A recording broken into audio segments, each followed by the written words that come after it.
Hello दोस्तों, R K lunch point में एक बार फिर से आपका बहुत बहुत स्वागत है। मेरा नाम है राहुल राज और आपके मैं जो बिजनेस स्टडी की सीरीज़ लाया था वो उसी सीरीज़ में जो कि हिंदी मीडियम में है 12वीं कक्षा वालों के लिए और सीबीएसई का सिलेबस है। ठीक है, तो उसी सीरीज़ में मैं आपके अगले चैप्टर है यानी कि एक्सरसाइज 6.2 के साथ हाजिर हूँ। ठीक है, इससे पहले की एक्सरसाइज है जो मैं आपको पहले करवा चुका हूँ। अगर आपने उसको अभी तक नहीं देखा है तो उसका लिंक आपको डिस्क्रिप्शन में मिल जाएगा, वहाँ से जाकर आप उनको देख सकते हैं। और अगर आप नोट्स डाउनलोड करना चाहते हैं तो हर एक वीडियो में नोट्स के लिंक दिए हुए हैं, वहां से आप जाकर नोट्स को डाउनलोड कर सकते हैं, पढ़ सकते हैं। और जो हमारे नोट्स हैं वो अच्छे से बिल्कुल हर छोटी से छोटी बात को उसमें बताई गई है। ठीक है, तो चलिए इस एक्सरसाइज को फटाफट स्टार्ट करते हैं। तो आज की इस एक्सरसाइज 6.2 में हम भर्ती की अवधारणा और स्रोतों के बारे में जानने वाले हैं कि भर्ती क्या होता है, क्या इसकी अवधारणा है। ठीक है, और कितने भर्ती के स्रोत हैं। ठीक है, तो स्टार्ट करते हैं और सबसे पहले भर्ती जानते हैं कि होता क्या है। वैसे मैं आपको ये पहले ही बता चुका हूँ लेकिन फिर एक बार इसको देख लेते हैं। इसका अभिप्राय भावी कर्मचारियों की खोज करने तथा उन्हें संगठन में जॉब हेतु प्रार्थना पत्र देने के लिए प्रोत्साहित करने वाली प्रक्रिया से है। ठीक है, मतलब कि भर्ती वह प्रक्रिया है जो कि कर्मचारियों की खोज करता है और उनको संगठन में प्रार्थना पत्र देने के लिए प्रोत्साहित करता है कि जो कर्मचारी हैं वो संगठन में अपने प्रार्थना पत्र दें, हमारे संगठन में आकर वो काम करें, जॉब करें। ठीक है, तो ये प्रक्रिया है भर्ती। तो अब देख लेते हैं कि कर्मचारी भर्ती की प्रक्रिया क्या है। ठीक है, तो भर्ती प्रक्रिया है जो कि तो सबसे पहला स्टेप है इसमें कर्मचारियों की मांग। ठीक है, भर्ती प्रक्रिया कर्मचारियों की मांग के निर्धारण से आरंभ होती है। सभी वर्गीय प्रबंधक यह बता देते हैं कि कितने कर्मचारियों की आवश्यकता है। मतलब कि जो भर्ती प्रक्रिया स्टार्ट होती है वो कर्मचारियों की मांग से स्टार्ट होती है। मतलब कि इसमें यह देख लिया जाता है कि कितने कर्मचारियों की मांग है, कितने कर्मचारियों की आवश्यकता है। इसके लिए जितने भी विभाग होते हैं उन सभी के प्रबंधकों से पूछ लिया जाता है कि कितने कर्मचारी चाहिए। ठीक है, हर एक विभाग से पूछने के बाद जब पता चल जाता है कि कितने कर्मचारियों की आवश्यकता है तो फिर हम उसके बाद अपने भर्ती के स्रोतों की पहचान करते हैं कि हमने कौन से स्रोत से भर्ती करनी है। ठीक है, जैसे कि जब कर्मचारियों की मांग का पता चल जाता है फिर प्रबंधक अपने अनुभव के आधार पर यह निश्चित करता है कि कौन से स्रोत से कर्मचारियों की भर्ती की जाए। ठीक है, जब हमें कर्मचारियों की मांग का पता चल गया कितने कर्मचारी चाहिए तो दूसरे स्टेप में हम देखते हैं कि उन कर्मचारियों को कौन से स्रोत से हम भर्ती करें उनकी। ठीक है, कौन से स्रोत से भर्ती करें जो कि अच्छा रहेगा और सरल भी हो। ठीक है, तो इस भर्ती के स्रोत को जो मैं आपको यहीं पर अभी पढ़ाऊंगा। ठीक है, तीसरा स्टेप है इच्छुक लोगों को आमंत्रण। स्रोतों का पता लग जाने के बाद इच्छुक लोगों को आवेदन करने के लिए आमंत्रित किया जाता है, जिसके लिए एक सूचना तैयार किया जाता है जिसमें सारी जानकारियां दी जाती हैं। ठीक है, जब हमने क्या किया, हमने भर्ती के स्रोत को ही पहचान लिया कि हमने चलो इससे करनी है भर्ती। उसके बाद हम क्या करते हैं, उसके बाद जो लोग इच्छा होते हैं, मतलब जो इस जॉब के लिए आना चाहते हैं उनके लिए एक आमंत्रण पत्र तैयार किया जाता है जिसमें इस जॉब से संबंधित सारी जानकारियां दी जाती हैं। ठीक है, और लास्ट है योग्य आवेदकों की सूची तैयार करना। जब आवेदन पत्र प्राप्त हो जाते हैं फिर उनमें से योग्य आवेदकों की सूची तैयार करके चयन के लिए भेज दिया जाता है। ठीक है, क्योंकि अगर आपने भर्ती प्रक्रिया में क्या होता है कि भर्ती के लिए बहुत सारे पत्र आ जाते हैं, आवेदन पत्र बहुत सारे आ जाते हैं जो जो कि बहुत सारी ज्यादा मात्रा में होते हैं, जो कि संगठन सभी को स्वीकार नहीं कर सकता। इसलिए फिर उनमें से जो योग्य होते हैं, उस जॉब के योग्य होते हैं, उनकी एक सूची तैयार करता है और उनको फिर किसके लिए भेज देता है, चयन के लिए भेज देता है। तो यहाँ पर आके आपके भर्ती की जो प्रक्रिया है वो स्टेप यहाँ पर समाप्त होते हैं इसके। ठीक है, तो अब देख लेते हैं हम कर्मचारी भर्ती के स्रोत की भर्ती के कितने स्रोत हैं। तो जी हाँ दोस्तों, यहाँ पर भर्ती के आपके दो स्रोत है, पहला है आंतरिक और दूसरा है बाहरी। तो अब हम आगे इन्हीं को पढ़ेंगे। तो सबसे पहले देख लेते हैं हम आंतरिक स्रोत। ठीक है, आंतरिक स्रोत क्या होता है। तो इसका अभिप्राय खाली पदों को भरने के लिए संगठन के अंदर उपलब्ध उम्मीदवारों से प्रार्थना पत्र आमंत्रित करने से है। ठीक है, मतलब आंतरिक स्रोत का मतलब जो पद खाली हुए हैं संगठन में उन पदों को भरने के लिए संगठन के अंदर के उम्मीदवार ही, मतलब जो संगठन के अंदर जो कर्मचारी पहले से काम कर रहे हैं, अगर वो चाहते हैं कि उस पद के लिए वो आगे जा सके तो उनको क्या किया जाता है, उनको ही क्या कर लिया जाता है, उन पदों पर आमंत्रित कर लिया जाता है, उनकी वहां पर भर्ती कर दी जाती है। ठीक है, संगठन के अंदर। ठीक है, संगठन के अंदर जो उम्मीदवार उपलब्ध होते हैं जो कि पहले से कार्यरत होते हैं, अगर वो उस पद के लिए जाना चाहते हैं तो क्या करते हैं, उनके लिए एक फॉर्म होता है। ठीक है, डिपार्टमेंटल फॉर्म जिसे कहते हैं, उस फॉर्म को भर के वो उस पद के लिए अप्लाई कर सकते हैं। तो ये आंतरिक स्रोत होता है जिसमें कि संगठन के अंदर के उम्मीदवारों को ही भर्ती की जाती है। जैसे कि आंतरिक भर्ती के स्रोत कौन कौन से हैं? स्थानांतरण, ठीक है, स्थानांतरण कर दिया जाता है, एक स्थान से छोड़कर दूसरे स्थान पर भेज दिया जाता है। जो कि अगर जैसे एक पद है, एक पद पर एक कर्मचारी की आवश्यकता होती है, लेकिन ऐसा है कि एक पद है जिस पर कि दो कर्मचारी काम कर रहे हैं, ठीक है, और एक पद आगे दूसरा खाली हो गया जहां पर एक की जरूरत है। तो अब जो संगठन कर सकती है वो जो एक पद पर दो हैं उनमें से एक को दूसरे पद पर भेज सकती है, ठीक है। तो इससे क्या होगा कि खाली पद होगा जो भर जाएगा और ये आंतरिक स्रोत के अंदर ही आएगा, ठीक है। दूसरा है पदोन्नति, ठीक है, पदोन्नति के द्वारा भी खाली पदों को भरा जाता है आंतरिक स्रोत में। और अस्थायी अलगाव, ये अस्थायी अलगाव जो है और ये पदोन्नति और स्थानांतरण हम ये आगे चल के हम इनके ऊपर ही चर्चा करने वाले हैं। तो चलिए एक एक करके इनको भी समझ लेते हैं। स्थानांतरण, वैसे तो आप जानते होंगे कि स्थानांतरण क्या होता है, फिर भी जानते हैं एक बार क्या है।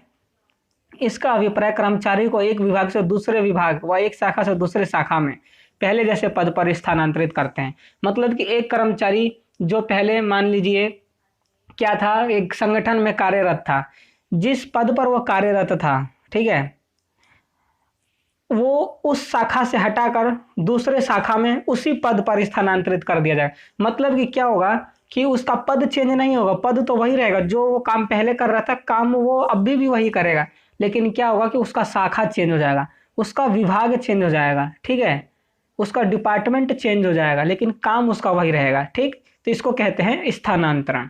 अब देखते हैं पदोन्नति क्या होती है। तो पदोन्नति वह प्रक्रिया है जिसके अंतर्गत निचले पद पर कार्य कर रहे किसी कर्मचारी को उच्च पद पर नियुक्त कर दिया जाता है, जहां उसका पद बड़ा हो जाता है और उत्तरदायित्व बढ़ जाते हैं, ठीक है। पदोन्नति का मतलब प्रमोशन, ठीक है। प्रमोशन में आपको पता है जो कर्मचारी निचले पद पर काम कर रहा होता है अगर उसका प्रमोशन हो जाए तो वो उच्च पद पर नियुक्त कर दिया जाता है और उसके साथ साथ उसका जो पद है वो बढ़ जाती है और उसके साथ उसका उत्तरदायित्व भी बढ़ जाते हैं, काम भी बढ़ जाते हैं, ठीक है। तो ये होता है पदोन्नति यानी कि प्रमोशन। अब है सबसे महत्वपूर्ण है जो कि अस्थायी अलगाव। इसका अर्थ उपक्रम में काम न होने के कारण कर्मचारियों को उपक्रम से कुछ समय के लिए दूर करना है। यहाँ नियोक्ता व कर्मचारी के मध्य इस बात की पूर्ण सहमति होती है कि जब भी काम उपलब्ध होगा उनको प्राथमिकता दी जाएगी, ठीक है। अस्थायी अलगाव, अस्थायी का मतलब तो आप समझ गए कि स्थायी नहीं है, मतलब कि यहाँ पर कर्मचारी परमानेंट नहीं होते, ठीक है। तो सेम यही बात है यहाँ पर कि यहाँ पर जब संगठन में काम नहीं होता, काम समाप्त हो जाता है, तो जो नियोक्ता होता है वो क्या करता है कि जो कर्मचारी होते हैं उनको छुट्टियों पर भेज दिया जाता है, मतलब कि उनको संगठन से हटा दिया जाता है और उनको इस बात का सहमति दी जाती है, इस बात की उनको मतलब उनको विश्वास दिलाया जाता है कि जब भी संगठन में काम हमारे पास आ जाएगा तो सबसे पहले उनको ही बुलाया जाएगा, ठीक है। ये कर्मचारी और नियोक्ता ये आपस में इनकी सहमति रहती है कि जब भी संगठन में काम आएगा इन्हीं कर्मचारियों को सबसे पहले बुलाया जाएगा जिन कर्मचारियों को काम ना होने के कारण हटाया गया है, ठीक है। तो ये होता है अस्थायी अलगाव, जिसमें कि संगठन में काम उपलब्ध ना होने के कारण कुछ समय के लिए कर्मचारियों को हटा दिया जाता है और फिर काम उपस्थित होने पे उपलब्ध होने पे इनको प्राथमिकता दी जाती है, ठीक है। तो ये थे हमारे आंतरिक भर्ती के कुछ स्रोत, ठीक है। तो अब देख लेते हैं आंतरिक भर्ती के लाभ। तो सबसे पहला है अभिप्रेरणा में वृद्धि। इस भर्ती से और विशेषकर पदोन्नति द्वारा भर्ती से कर्मचारी अभिप्रेरित होते हैं, ठीक है।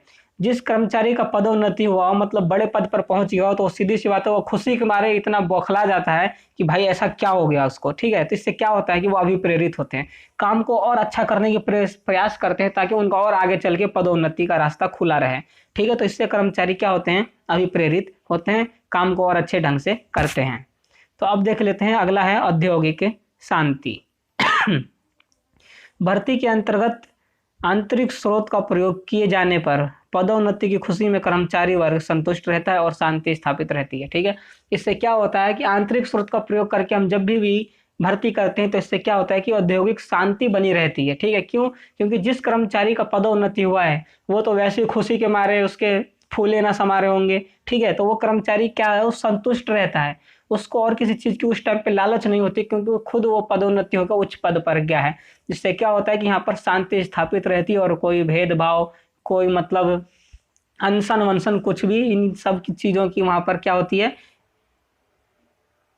मतलब कि ये सब नहीं होती, ठीक है। ये सब होने से बच जाते हैं, इन सब की जो यहाँ पर शंकाएं होती हैं होने की वो कम हो जाती है, ठीक है।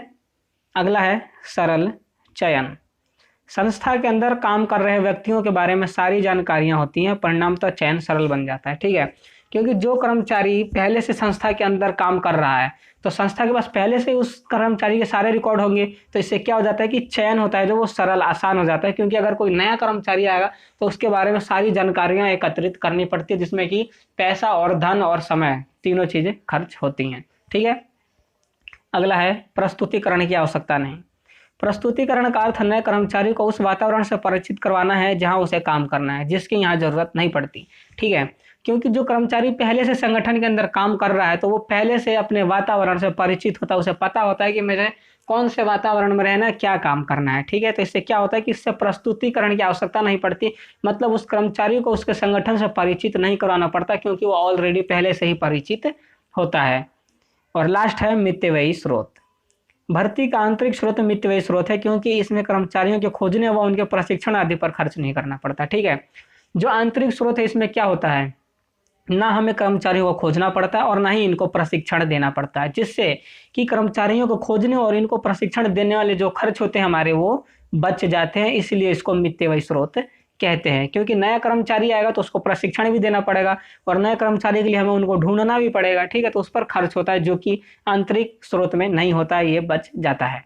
तो अब देख लेते हैं आंतरिक भर्ती के हानि, क्योंकि जिस चीज के लाभ है उसकी हानियां भी होती हैं। तो सबसे पहला है नवयुवक कर्मचारियों के प्रवेश पर रोक।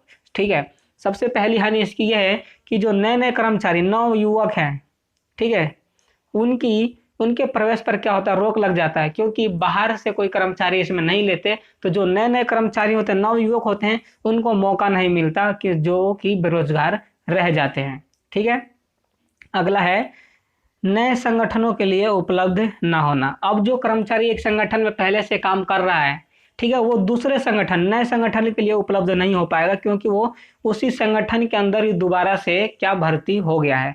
ठीक है, तो वो किसी दूसरे संगठन के लिए उपलब्ध नहीं हो पाएगा, दूसरे संगठन के लिए काम नहीं कर पाएगा। अगला है कर्मचारियों में प्रतियोगिता की भावना को ठेस। यहाँ से क्या होता है कि कर्मचारियों में प्रतियोगिता की भावना को ठेस पहुंचता है। ठीक है, अगला है अतिशीघ्र स्थानांतरण से उत्पादकता पर नकारात्मक प्रभाव पड़ता है। जब जल्दी जल्दी स्थानांतरण कर दिया जाता है तो उससे क्या होता है, जो वहाँ का प्रोडक्शन होता है, उत्पादकता होती है, उस पर नेगेटिव इफेक्ट पड़ता है। ठीक है, क्योंकि पहले जो उसको काम को कर रहा होगा, प्रोडक्शन के काम को, उसको हटा के अगर दूसरे को उस प्रोडक्शन के काम पर लगा दिया जाए तो इससे क्या होता है कि दोनों के करने का तरीका अलग होता है, जिससे कि नकारात्मक प्रभाव पड़ता है। ठीक है, तो ये हमने यहाँ पर क्या पढ़े, आंतरिक भर्ती के स्रोत पढ़ लिए और आंतरिक भर्ती पढ़ ली क्या होता है। अब देख लेते हैं कि बाहरी भर्ती क्या होता है। ठीक है, तो इसका अभिप्राय खाली पदों को भरने के लिए संगठन के बाहर से उम्मीदवारों के प्रार्थना पत्र आमंत्रित करने से है।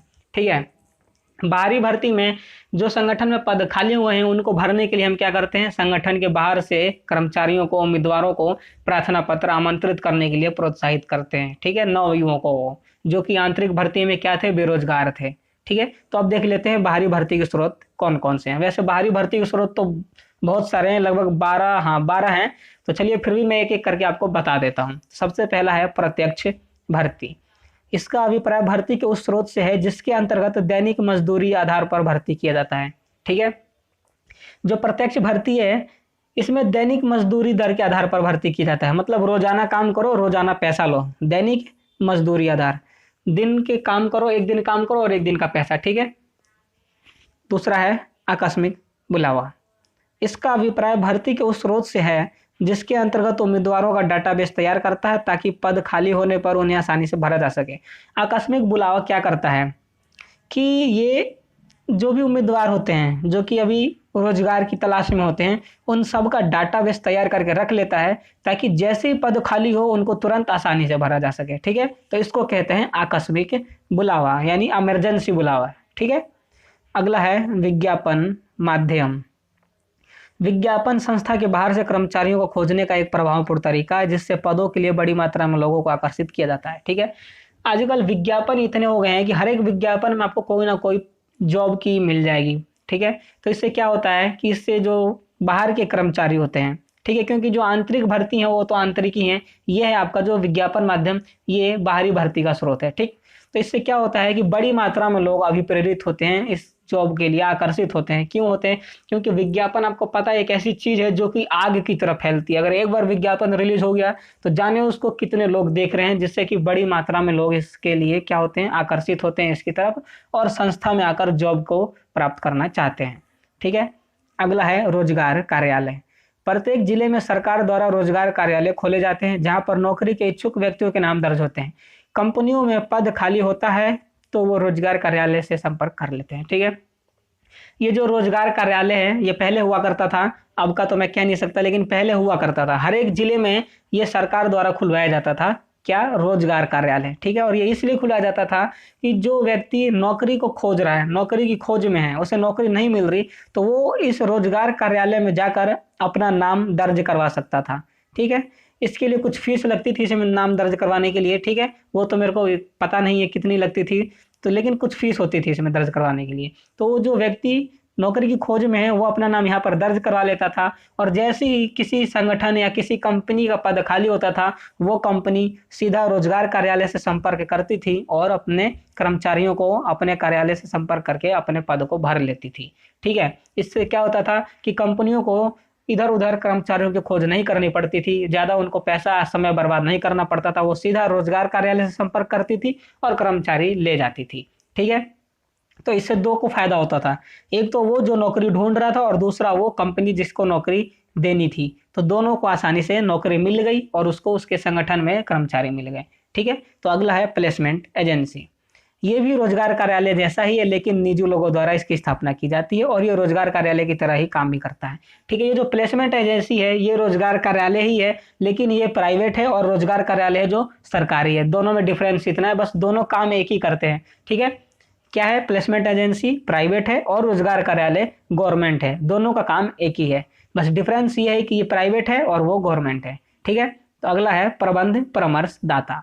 इसका अभिप्राय भर्ती के उस स्रोत से है जिसके अंतर्गत प्रबंध परामर्शदाता फर्में विभिन्न संगठनों में प्रबंध के स्टाफ के खाली पदों को भरने में मदद करती है, बदले में फीस प्राप्त करती है। ठीक है, जो प्रबंध परामर्शदाता फर्में होती हैं वो क्या करती हैं जैसे कि कोई संगठन है, उसका प्रबंधकीय स्टाफ पद खाली हो गया। ठीक है, प्रबंधकीय स्टाफ पद, प्रबंधकीय मतलब कि थोड़ा उच्च पद, ये पद खाली हो गया, तो इसको भरने के लिए वो प्रबंध परामर्शदाता इनके पास जाती है, इनसे परामर्श लेती है, और परामर्श देने के बदले में ये क्या करते हैं, फीस लेते हैं। ये फ्री में नहीं देते अपनी परामर्श, ये फीस लेते हैं और उनकी मदद करते हैं इनके खाली पदों को भरने के लिए।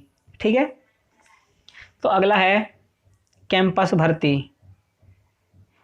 कैंपस भर्ती का अर्थ शिक्षण संस्थाओं के अंदर से भर्ती करने से है। अनेक बड़ी संस्थाएं युवा व प्रतिभाशाली व्यक्तियों को प्राप्त करने के इरादे से शिक्षण संस्थाओं से संपर्क में रहती है। ठीक है, कैंपस भर्ती जो क्या है, ये स्टूडेंटों के लिए बहुत ही लाभदायक होता है। आपने सुना होगा कि कोई लड़का है जो कि पढ़ रहा था और पढ़ते पढ़ते ही पढ़ाई खत्म हुई और तुरंत उसकी जॉब लग गई, तो वो कैसे लगती है, वो कैंपस भर्ती से ही लगती है। ठीक है, जितनी भी कंपनियां संगठन होती हैं वो सारी कैंपस भर्ती से संपर्क में होती है। जो जहाँ पे स्टूडेंट्स पढ़ रहे होते हैं, जैसे ही उनकी पढ़ाई खत्म होती है, उनमें से प्रतिभाशाली व्यक्तियों मतलब कर्मचारियों को वहां से क्या करते हैं, वो उठाकर अपने कंपनी में जॉब के लिए उनको ले जाते हैं। ठीक है, तो कैंपस भर्ती का मतलब होता है जहां पर आप पढ़ रहे हैं वहां पर आपकी शिक्षा समाप्त होते ही आपको वहां से जॉब के लिए ले जाया जाता है, जिसको कि कैंपस भर्ती कहते हैं।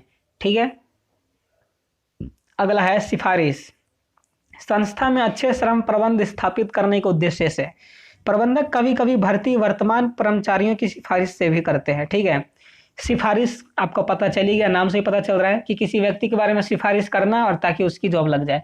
तो ये जो प्रबंधक होते हैं वो क्या करते हैं, मतलब कि अपना संबंध कर्मचारियों से अच्छा बनाने के लिए, ठीक है, ताकि कर्मचारी ज्यादा समय तक उनकी कंपनी में, संगठन में, संस्था में टिके रहें, क्या करते हैं कि कर्मचारियों की सिफारिश को भी सुन लेते हैं। कभी कभार कर्मचारियों की सिफारिश से भी भर्ती कर लेते हैं। जैसे कोई कर्मचारी किसी कंपनी में काम कर रहा है, ठीक है, और जो वहाँ का प्रबंधक है वो कर्मचारियों में कर्मचारियों में अपना विश्वास बनाना चाहता है, अपना अच्छा संबंध बनाना चाहता है, ताकि कंपनी अच्छा हो। ठीक है, कर्मचारी जुड़े कंपनी से ज़्यादा, छोड़ के ना जाए उसको।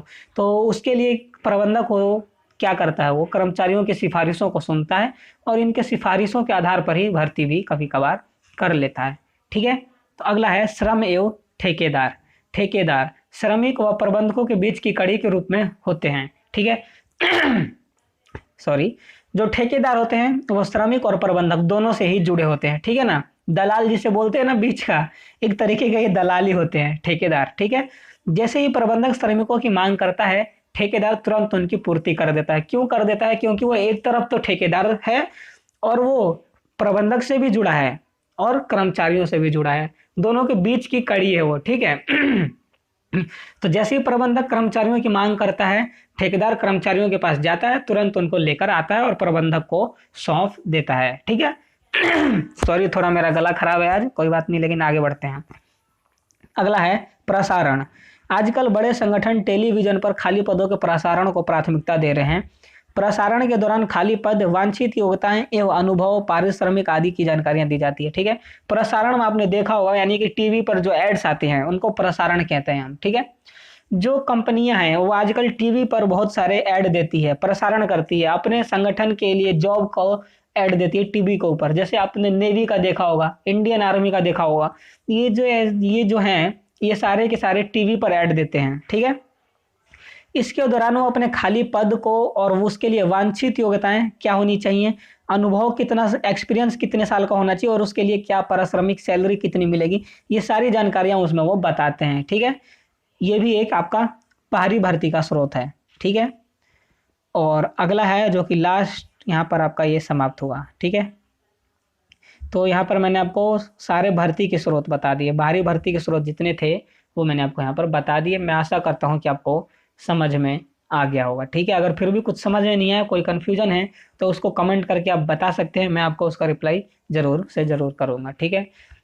तो अब देख लेते हैं बाहरी भर्ती के लाभ व हानि। तो सबसे पहले लाभ, योग्य कर्मचारी, ठीक है। जो बाहरी भर्ती है, बाहरी भर्ती के स्रोत, इससे क्या होता है, योग्य कर्मचारी प्राप्त होते हैं। क्यों? क्योंकि जो पहले से संगठन में काम कर रहे होते हैं वो कई बार होता है कि वो इतने योग्य नहीं होते हैं, क्योंकि कंपटीशन आज बढ़ गया है, ठीक है। तो जो बाहरी कर्मचारी हैं वो आंतरिक कर्मचारियों से ज़्यादा योग्य होते हैं, क्योंकि जो आंतरिक कर्मचारी हैं वो पहले के होते हैं और पहले के ज़माने में इतने योग्य नहीं होते थे जितने कि अब होते हैं, क्योंकि अब टेक्नोलॉजी बढ़ गई है, हर एक चीज़ बढ़ गया है, तो इसलिए अब के कर्मचारी जो है वो योग्य है, ज़्यादा ही समझदार हैं, श्रेष्ठ होते हैं, ठीक है। बेस्ट होते हैं। अब देख लेते हैं विस्तृत चयन। अब जो बाहरी भर्ती के स्रोत हैं वो विस्तृत चयन है, बड़ा है। क्यों है? क्योंकि इसमें आपको सबसे पहले कर्मचारियों को खोजना पड़ेगा, ठीक है। फिर उनके भर्ती के लिए उनको बुलाना पड़ेगा, आमंत्रित करना पड़ेगा, फिर उनमें से योग्य आवेदकों की सूची तैयार करनी पड़ेगी, ठीक है। फिर उनका प्रस्तुतिकरण करना पड़ेगा, फिर उनका चयन करना पड़ेगा। तो ऐसी बहुत सारी चीज़ें हैं जो कि आपको बाहरी भर्ती के लिए करना पड़ता है, लेकिन आंतरिक भर्ती में आपको ये सारी चीज़ें नहीं करनी होती, क्योंकि वो जो भी कर्मचारी आंतरिक भर्ती में भर्ती होता है वो सब कुछ, उसका रिकॉर्ड, डाटाबेस, जितनी प्रस्तुतिकरण जो भी होता है सब कुछ वो पहले कर चुका होता है। उसको क्या करना होता है, खाली उसका भर्ती कर लिया जाता है, क्योंकि बाकी की सारी चीज़ें वो पहले से कर चुका है, ठीक है। तो इसलिए जो आंतरिक भर्ती है वो विस्तृत नहीं है, छोटी है, और ये जो बाहरी भर्ती है ये विस्तृत चयन है, बड़ा है, फैला हुआ है, ठीक है। नवीन गुण, जो बाहरी भर्ती है इससे नए नए गुण सामने आते हैं, ठीक है। प्रतियोगी भावना, जो बाहरी भर्ती के स्रोत हैं ये प्रतियोगी भावना, जो कि बाहरी कर्मचारी होते हैं सब में प्रतियोगिता होती है। मैंने आपको बोला ऊपर ही, आजकल कंपटीशन बढ़ गया, हर एक जॉब के लिए आपने देखा होगा कि कोई पद, जो कि जैसे 10,000 लोगों की कोई पद खाली है और उसके लिए फॉर्म आपने देखेंगे 1-1 लाख 2-2 लाख जाते हैं। अब 2 लाख फॉर्म लोगों ने आवेदन किया और चाहिए 10,000 ही, तो आप सोच सकते हैं कि 2 लाख में से 10,000 को चुनना कितना मुश्किल काम है, ठीक है। तो ये क्या है, प्रतियोगी भावना है, कंपटीशन बढ़ने के कारण ही ये सब हुआ है, ठीक है। तो अब देख लेते हैं इसकी हानियाँ। लंबी प्रक्रिया मैंने आपको ऊपर बताया, क्योंकि जो प्रक्रिया विस्तृत होगी, बड़ी होगी, जितनी बड़ी प्रक्रिया उतना लंबा समय लगेगा, ठीक है। और ये क्या है, प्रक्रिया बहुत बड़ी है, जो कि मैं ऊपर आपको बता चुका हूँ। ये महंगी प्रक्रिया भी है। जो चीज़ जितनी बड़ी होती जाती है, सीधी सी बात है, वो महंगी भी होती जाती है, ठीक है। तो जितनी बड़ी प्रक्रिया उतना ज़्यादा उसमें पैसा खर्च होता है। और लास्ट है वर्तमान स्टाफ में असंतुष्टि।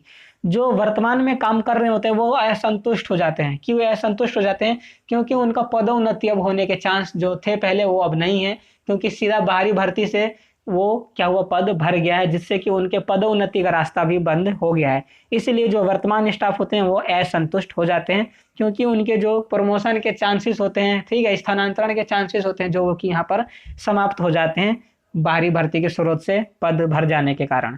ठीक है, तो ये हमने यहाँ पर कुछ बाहरी भर्ती के लाभ और हानि देखे। तो मैं आशा करता हूँ कि आपको अब सब कुछ यहाँ पर कंफर्म हो गया होगा। ठीक है, कोई कंफ्यूजन नहीं रह गया होगा कि आंतरिक भर्ती क्या होता है और बाहरी भर्ती क्या होता है। अगर फिर भी कोई आपको कन्फ्यूजन रह गया है तो कमेंट करके जरूर बताओ, और वीडियो पसंद आई हो तो यार एक लाइक जरूर कर देना। ठीक है, तो आज की वीडियो में बस इतना ही। ठीक है, अगर आपने अभी तक इसका नोट्स डाउनलोड नहीं किए हैं तो फटाफट से जाए, डिस्क्रिप्शन में लिंक दिया हुआ है, इसका नोट्स डाउनलोड कर लें। और अगर आपने इससे पहले की वीडियोस नहीं देखी हैं तो उसका लिंक भी आपको डिस्क्रिप्शन में मिलेगा, जाकर वहां से देख सकते हैं। ठीक है, तो आज की वीडियो में बस इतना ही। अगर आप हमारे चैनल से जुड़े रहना चाहते हैं तो हमारे चैनल को सब्सक्राइब कर लें, बेल आइकन को प्रेस कर लें, ताकि जब भी मैं वीडियोस को अपलोड किया करूं तो उसका नोटिफिकेशन आप तक पहुंच सके और आपसे कोई भी वीडियो मिस ना हो। और कमेंट करके बताएं कि वीडियो कैसी लगी, समझ में आई नहीं आई, जो भी प्रॉब्लम है उसको कमेंट करें ताकि मैं आपको उसका सोल्यूशन दे सकूं। और अपने दोस्तों के साथ वीडियो को शेयर करें जो कि बिजनेस स्टडी हिंदी में पढ़ना चाहते हैं, क्योंकि यूट्यूब पर ऐसे बहुत कम चैनल हैं जो कि आपको बिजनेस स्टडी हिंदी में पढ़ाते हैं। और अंत में एक लाइक जरूर करना, वीडियो अच्छी लगी हो, समझ में आई हो तो। ठीक है, तो आज की वीडियो में बस इतना ही। मैं आपके अगली एक्सरसाइज के साथ बहुत जल्दी हाजिर होऊंगा, तब तक के लिए गुड बाय।